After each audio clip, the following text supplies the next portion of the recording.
വലിയ ഉപകാരം സാർ. ഒരു ജോലി സമ്പാദിക്കുന്നതിനെ പറ്റി ഞാൻ വളരെ വറീഡായിരുന്നു. സാറിനെ പരിചയപ്പെടാൻ സാധിച്ചത് എന്റെ മഹാഭാഗ്യമാണ്.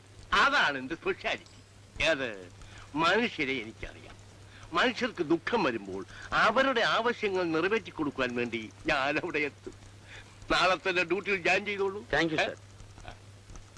എവിടെയാണ് താമസിക്കാൻ ഉദ്ദേശിക്കുന്നത്? ഏതെങ്കിലും ഒരു ലോഡ്ജിൽ ഒരു മുറി കണ്ടുപിടിക്കണം. നല്ല മുറി കിട്ടാൻ വളരെ ബുദ്ധിമുട്ടാണ്. വാടക കൂടുതലും. പോരെങ്കിൽ എല്ലാ ലോഡ്ജുകളിലും മോഷണം. മിസ്റ്റർ മേനോന് വിരോധമില്ലെങ്കിൽ എന്റെ ഔട്ട് ഹൗസിൽ താമസിക്കാം. ഏത്? അത് സാറിന് ബുദ്ധിമുട്ടാവില്ലേ? ഏയ്, വാട്ട് ഡു യു മീൻ? എന്റെ കൂടെ പ്രവർത്തിക്കുന്നവരുടെ സുഖവും സൗകര്യവുമാണ് എനിക്ക് ഏറ്റവും പ്രധാനം. ഇന്ന് ഞാൻ അങ്ങോട്ട് പോന്നോളൂ. Thank you sir.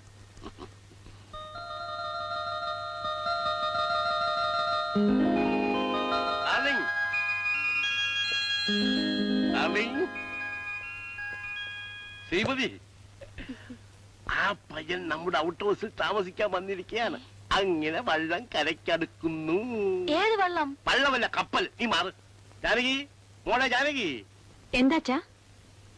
നീ നേരെ ഔട്ട് ഹൗസിലേക്ക് ചെല്ലണം. ഔട്ട് ഹൗസിലേക്കോ? എന്തിന്? നീ ഇന്നലെ കണ്ടില്ലേ മോളെ ബാങ്കർ കേശവനുവിന്റെ മകൻ? അയാൾ ചിലപ്പോൾ ഊണ് കഴിക്കാൻ ഹോട്ടലിലേക്ക് പോയേക്കും. അത് പാടില്ല. നീ അയാളെ ക്ഷണിച്ച് ഇങ്ങോട്ട് കൊണ്ടുവരണം. ചെല്ല്. അതിന് ജാനകി എന്തിനു പോണം? ഇവിടെ ജോലിക്കാരില്ലേ? ഓ, നിന്നെപ്പോലൊരു പരമ മണ്ടി. മോള് ചെല്ലു മോളെ.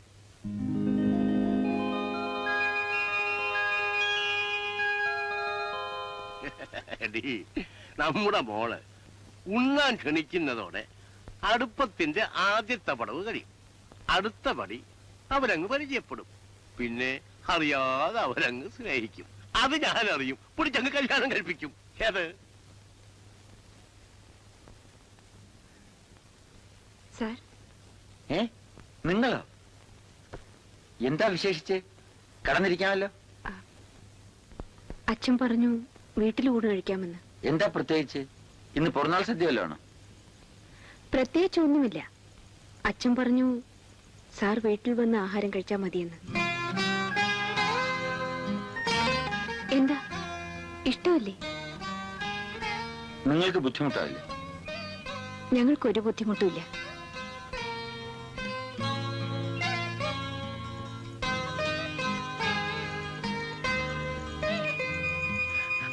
പയ്യൻ വന്നു. ഞാൻ ഓരോന്ന് സംസാരിച്ചുകൊണ്ടിരിക്കുമ്പോ നീ കഴിക്കണം കഴിക്കണം എന്ന് പറഞ്ഞ് ഓരോന്നാ വിളമ്പിക്കൊണ്ടിരിക്കണം. ഏത്? മനസ്സിലായോ? നമസ്കാരം. നമസ്കാരം. നമസ്കാരം. വരണം വരണം വരണം.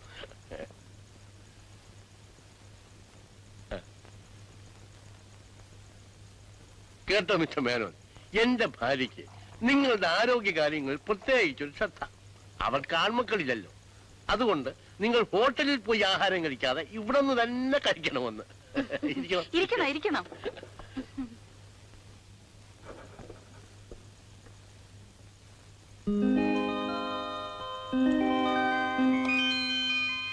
മതി. കഴിക്കണം. കഴിക്കണം. എങ്ങനെയുണ്ട്? മതി, നന്നായിരിക്കുന്നു. നന്നായിരിക്കാൻ ഇടയില്ല. എന്റെ മകള് അവളുടെ സ്വന്തം കൈകൊണ്ട് ഉണ്ടാക്കിയതാണ്. അവൾ നന്നായിട്ട് ഭക്ഷണം പാകം ചെയ്യും. കല്യാണം കഴിക്കുന്നവന്റെ ഭാഗ്യം. കഴിക്കണം. അയ്യോ, എനിക്ക് മതി. കഴിക്കണം. സമാധാനമായി കഴിക്കട്ടെ. നീ വിളമ്പ്. മതി മതി മതി. കഴിക്കണം. പിന്നെ താമസമൊക്കെ എങ്ങനെയുണ്ട്? ഇതിൽ കൂടുതൽ എന്ത് സൗകര്യം വേണം? എനിക്ക് ഓഫീസ് എന്ന് പറയുന്നത് എന്റെ സ്വന്തം കുടുംബം പോലെയാണ്. ഒരു കുടുംബത്തിൽ ഒരാൾക്ക് എന്തെങ്കിലും സംഭവിച്ചാൽ എല്ലാവർക്കും വിഷമമുണ്ടാകും. ഫോർ എക്സാമ്പിൾ, നിങ്ങൾ ഏതെങ്കിലും ഹോട്ടലിൽ ചെന്ന് വൃത്തികെട്ട ആഹാരം കഴിച്ചാൽ അസുഖം പിടിപെടും. അസുഖം പിടിപെട്ടാൽ ആരോഗ്യം നഷ്ടപ്പെടും. ആരോഗ്യം നഷ്ടപ്പെട്ടാൽ ആർക്കാണ് നഷ്ടം? എന്റെ മകൾക്ക്. ഡാഡി.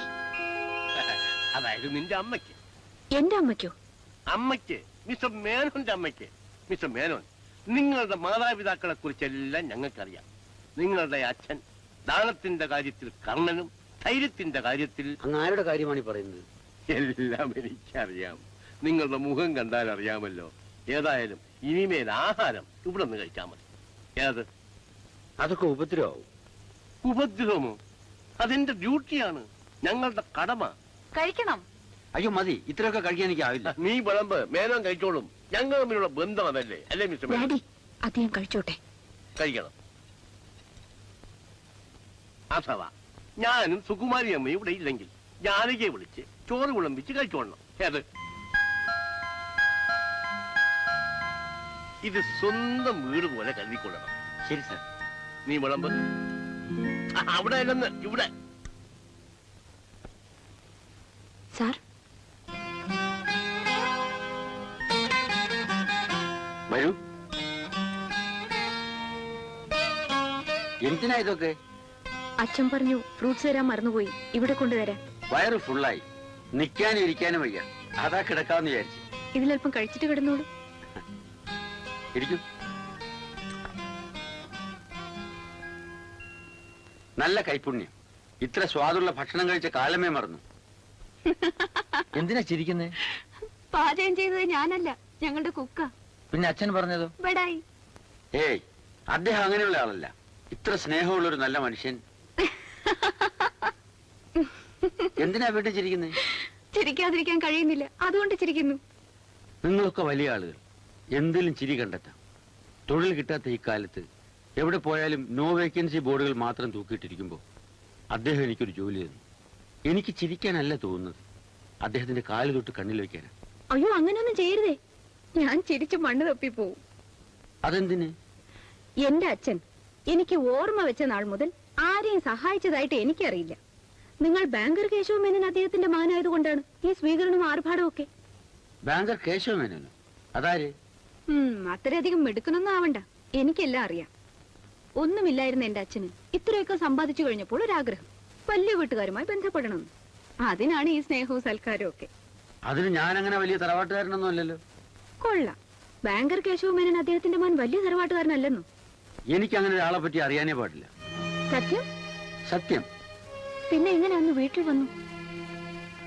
ഞാൻ പാവപ്പെട്ട ഒരു മനുഷ്യൻ, കഷ്ടപ്പെട്ട് പഠിച്ച് ഒരു ഡിഗ്രി എടുത്തു.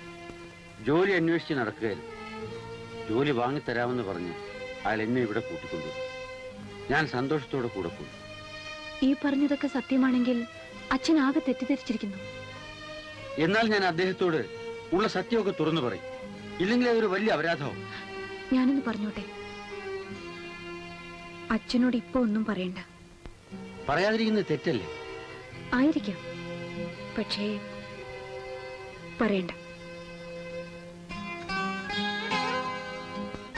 എന്തുകൊണ്ട്? പറഞ്ഞാൽ ആ നിമിഷം നിങ്ങളെ പുറത്താക്കും. ആക്കിക്കോട്ടെ. പട്ടിണി കിടന്നാലും മറ്റുള്ളവരെ തെറ്റിദ്ധരിപ്പിച്ച്. അതെനിക്ക് വേണ്ടിയാണെങ്കിൽ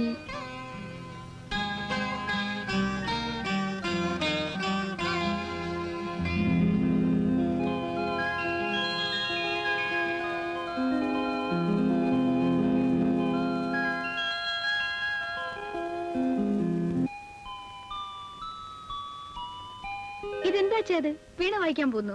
മോളെ മോളെ, നീ സമയവും സൗകര്യവും നോക്കി ആ കൃഷ്ണമേനോനെ വീണ വായിച്ച് കേൾപ്പിക്കണം. ഞങ്ങൾ അറിഞ്ഞും കൊണ്ടാണ് ഇത് ചെയ്യുന്നതെന്ന് വരുത്. ഏത്? എന്തിനാച്ച? ബാങ്കർ കേശവമേനോന്റെ മകൻ കലാരസികന് അല്ലാതിരിക്കില്ല. അതിന് അച്ഛൻ പറയുന്നത് നീ അങ്ങ് അനുസരിച്ചാ മതി. ഏത്?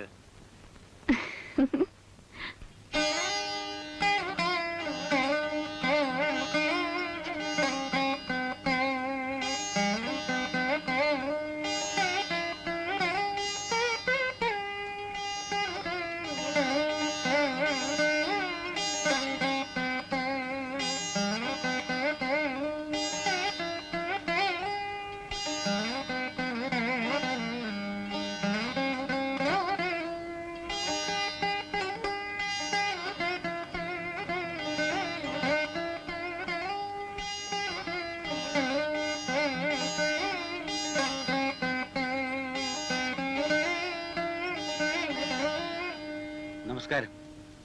അപ്പോൾ ഇത്രത്തോളം എത്തിയല്ലേ ഇവിടെ? നിങ്ങളൊരു നല്ല സ്വഭാവക്കാരനായിരിക്കുമെന്നാണ് മിസ്റ്റർ ഞാൻ കരുതിയത്. നിങ്ങൾക്ക് ഞാൻ ജോലി തന്നതും താമസിക്കാൻ ഇടം തന്നതും സൽക്കരിച്ചതുമെല്ലാം എന്റെ മകളെ വശീകരിക്കാനായിരുന്നു. മതി, ഇത് ഇന്നിവിടെ വെച്ച് അവസാനിപ്പിക്കണം. നിങ്ങൾക്ക് പോകാം.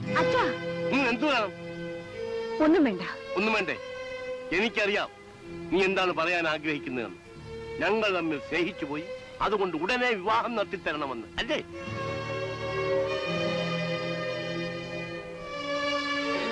എന്താണ് ഒന്നും ഉണ്ടാത്തത്? അവളുടെ നാവ് കൊണ്ട് പറഞ്ഞാലേ അറിയാവൂ. അങ്ങനെയാണെങ്കിൽ അതങ്ങ് നടത്തണം. അതിലെന്താ തെറ്റ്? ആ, അപ്പൊ നീയും അവരുടെ പക്ഷത്ര. ഈശ്വരൻ വിധിച്ചത് അങ്ങനെയാണെങ്കിൽ ഈശ്വര വിധി വേണമെങ്കിൽ കുറിപ്പ് മാറ്റിയെഴുതും. പക്ഷേ നിന്റെ മുമ്പിൽ ഞാൻ എന്ത് ചെയ്യും? തോൽവി സമ്മതിക്കാതെ.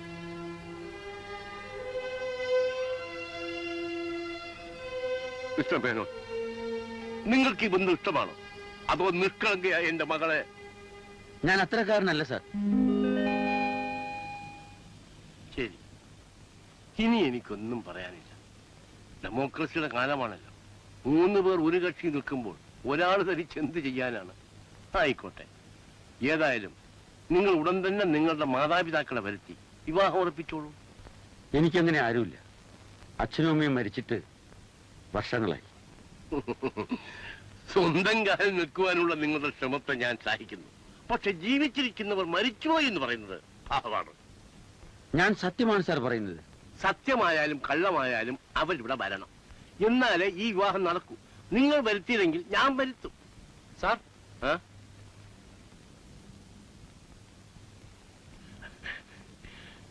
താൻ തക്ക സമയത്ത് തന്നെ വന്നു.